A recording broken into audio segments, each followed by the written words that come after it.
Welcome again to Meet the Market Leader Show, and today we're going to have our new guest, Mr. Joseph Waryoba. He's a consultant and he's an entrepreneur here in Africa, and he's actually focused on trade finance, how trade finance it works. What is trade finance? What are the benefits of trade finance?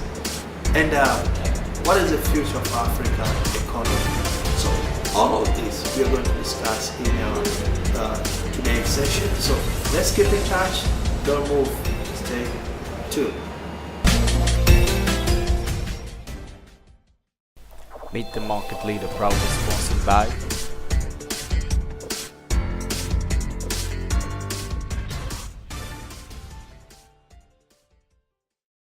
Welcome, Mr. Joseph, to our show. Thank you very much. Okay, congratulations. I see you're doing a great job here in Tanzania. Yes, because I heard that you are the first trade finance consultant here in Tanzania. Yes, congratulations for being the first in Tanzania in this field. And before we start our interview, I want to know from you, who is Joseph Waryoba? Where you come from? Where did you start until today you are here? Thank you. I appreciate for inviting me. And basically, as you mentioned, my name is Joseph Waryoba, and I come from Lake Victoria, where I grew up. Yes. And in education wise, I grew up in Lake Victoria. Yes. And then my brother migrated me from there to Uganda, Okay. where I started my secondary at St. Thomas, Yes. which is a school located at Waryoba. Okay. And from there, I didn't go far for secondary. Then I ended up in Form 4, Okay. where And where did you finish the university? after that, after ending with Form 4, my brother was assisting me to an advanced level, Yeah. where I refused it. And after refusing, I find some own cash to go to the UK. Okay. Oh, okay. When I went there, Yes. my aim was to study tourism. Yes. So there I earned my first diploma for tourism management. Yes. Yes. Then after that I came back home. Yes. Yes. I started working in certain companies here. Okay. Then probably like 3 to 4 companies around that I work for them. Yes. Big company, small company. Yes. And from there then I decided to go back for the degrees, the same course. Okay. And when I was there for studying the degrees for tourism management, I decided to learn about commodity trading. Okay. So through commodity trading, I didn't go for school for commodity trading. I learned through one of my business partners that he was trading that thing. Okay. Then I sit with him. I learned actually what he's doing. So I learned the commodity, and then when I ended up my study, and then I came back home. Yes. So I decided to inject 100% my core life in trading. Okay. Then trading between overseas and domestically automatically for commodity like fuel, sugar, wheat, maize. So I normally travel the southern continent in East Africa. At the same time, Europe, because the core point is to source the supply and source the buy. So when you source them, you connect them, you deal with the business going through. And when I was doing this commodity trading, at the same time, I saw some people that are dealing with trade finance. These people, they are consulting company. They're working under the bank. Okay. So they have a mandate to finance on behalf of the bank. Okay. So where I learned, because the first time we got a deal to supply fuel in South Sudan, and the client failed to get the facility to provide the supply. So where we decide to source, where can we get this facility? So we end up with one of consulting who's based in UK. they provided the facility for us deal, and the deal was going through. Okay. So from that time, Okay. I'm thinking indeed that I can do that thing at home, Okay. and people they can even use this facility by trading. Okay. Especially we much depending in importation, whether we have some neutral exportation.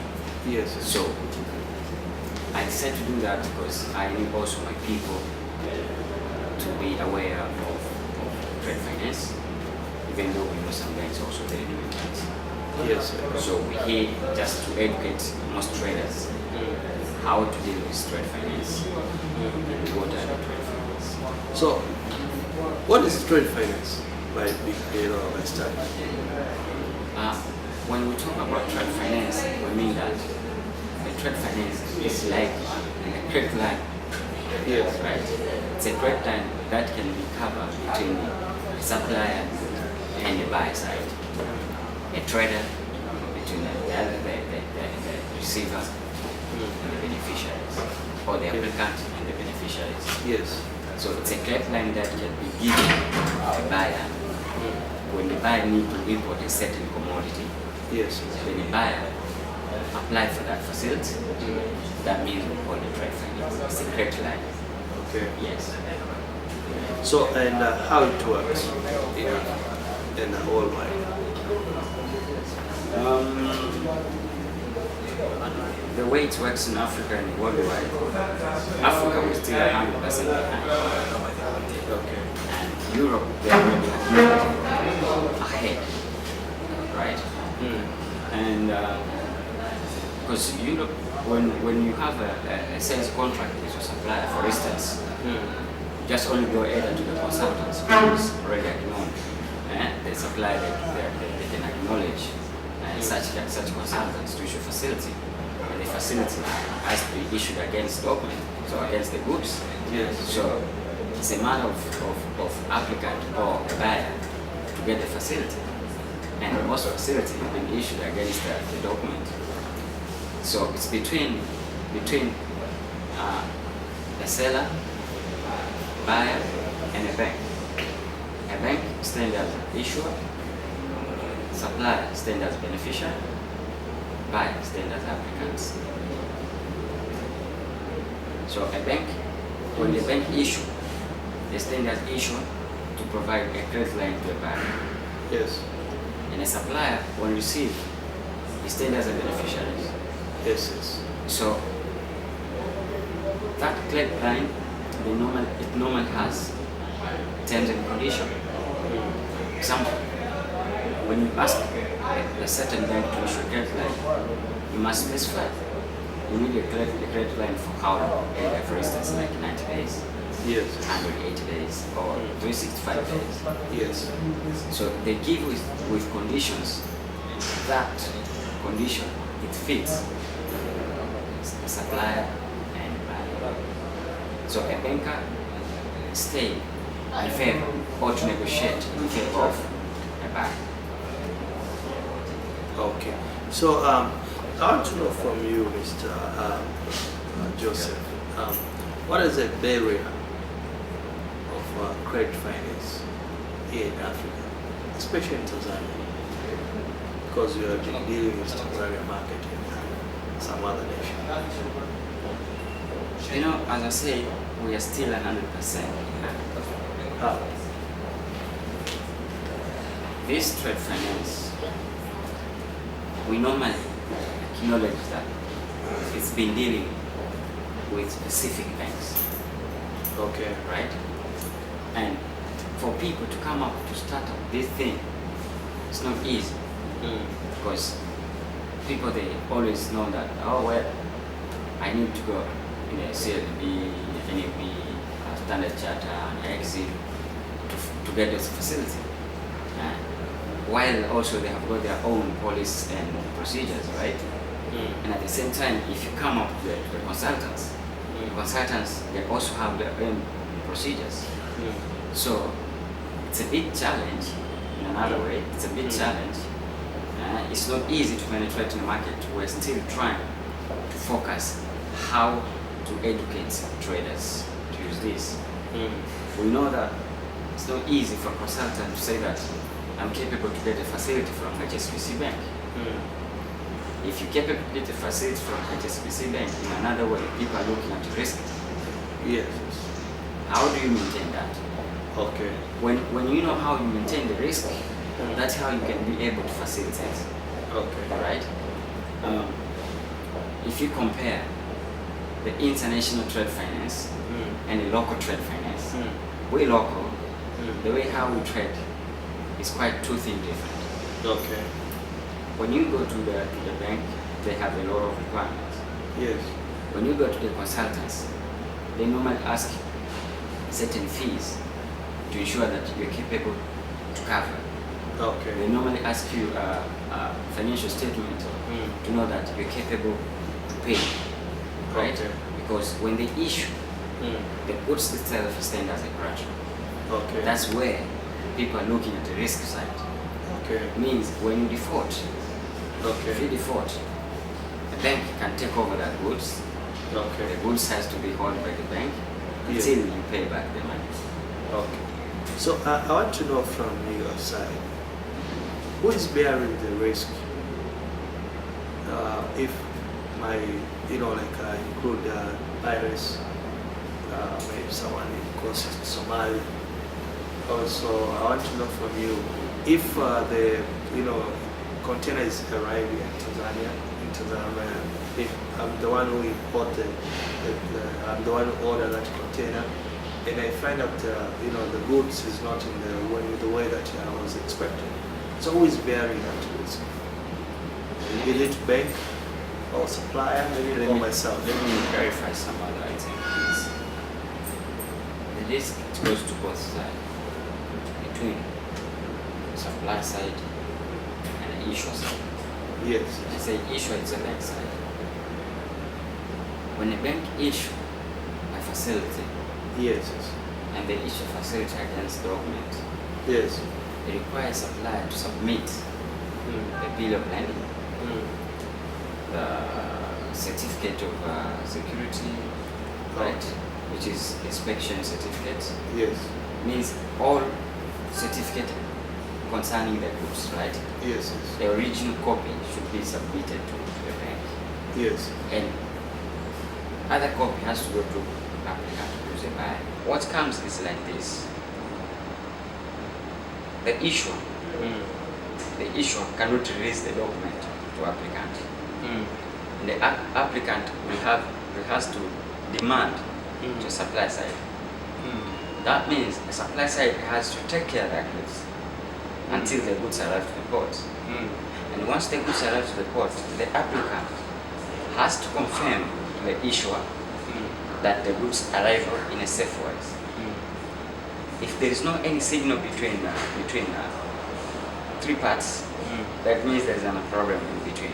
Okay. So the problem is to go direct to the supplier, because you cannot get any credit if an applicant is not satisfied with the goods. So that means the risk goes to the supplier. Okay. The other risk, it comes to a bank issuer. How? Sometimes a goods can come up to the port, and then the applicant, who is the buyer, default. The issue has to pay the supplier because he declared. That you guarantee. Yes, when you issue the facility, you declare that you guarantee in a certain percentage. In case the applicant default, you'll be able to take care of the goods. Yes. You get it? Yeah. So the risk goes into two parts, right? So the applicant, who is a buyer, cannot get any goods from the port. Example, maybe when the goods arrive, cannot touch anything until he has full cash to pay the goods, right? Then the bank can release the document to him. Yes. That's how it plays like that. Okay. So, Mr. Joseph, at Interbank Trading Limited, so I want to know, so what is your competitive advantage compared to banks which they or the traditionally they offer trade finance? We are doing quite different to the bank.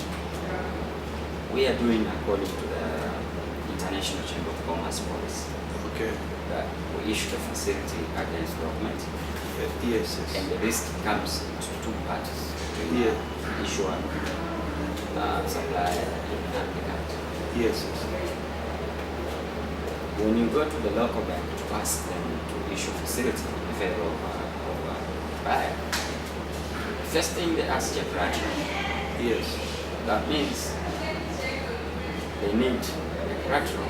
Let's say, example, if they're looking for facility of 100,000, Yes, yes. they will ask you a facility, a collateral of 150 Okay. or 120, right? And at the same time, they will ask a certain fees like 0.5% or 0.6% or 6% or percent. Yes. Every bank has their policy. Yes. And they have also to look all the above requirements or they have for you to get a facility. Yes. But if you come to Interbank Trading Africa, what we do, first of all, we will ask you a sales agreement, Okay. right? That means a sales agreement between you and the supplier. Okay.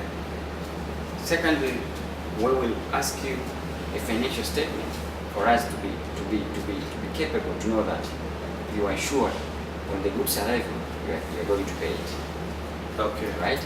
So we ensure that once you start the process of ordering the goods, you have cash in. Okay. That means you're not foolish to order goods without preparing any cash. Yes. So you must be able to prepare all the cash and invest the goods. Okay. And the supplier asks you maybe 20% in down payment, and you have paid 20% in down payment, Yes. Yes. and 80% by LC. So once you ensure the capability to pay upon the goods arrival, then we are in the comfort that you can handle the transaction. We will bring you the draft. You send to the supplier's bank. Once they accept what we have written on the draft, we will only ask to charge the bank fees. You pay the bank fees, Yes. and we issue the facility. Yes. We will handle the document of the goods Yes. until you clear the payment to the supplier. Then we release back Yes. the document. Okay. Yes. So I want to know from you, what are the success stories do you have so far in African market as an interbank, trading limited? We have some quite numbers of clients that I've started with. We have started with and have success. Okay. We've been issuing some certain facilities here locally, which goes to some suppliers here in local. Those people are trading buses. Okay. They're purchasing buses, Okay. and now they're doing okay. Okay. We have some clients in Zambia. Those clients are importing fertilizers. Okay. We give them the facility, Okay. and the instrument was very good. Okay. At the same time, we have some clients in Harare. Okay. We provide them the facilities that was importing maize, Okay. and the facility was going good. Okay. So we have some quite numbers. Okay. We have some quite numbers. We know that, let's take example like some other country out of Tanzania. Yes. Like if you talk about Zambia, Yes. Kenya, this country they be technology about trade finance. Okay. They know. Okay. Even some traders, when they ask the facility, automatically when they give them guideline, they know exactly how, what is it. But when you come up at home in Tanzania, most traders, they are uneducated. Yes. They don't know what does the trade finance is. They don't know even the meaning of LC. They don't know even the meaning of SPLC.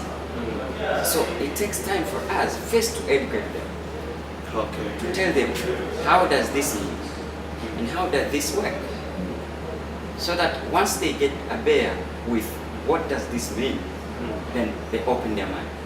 They say, okay, so if that's the case, please let's do this. You see, Yeah. because they doesn't know.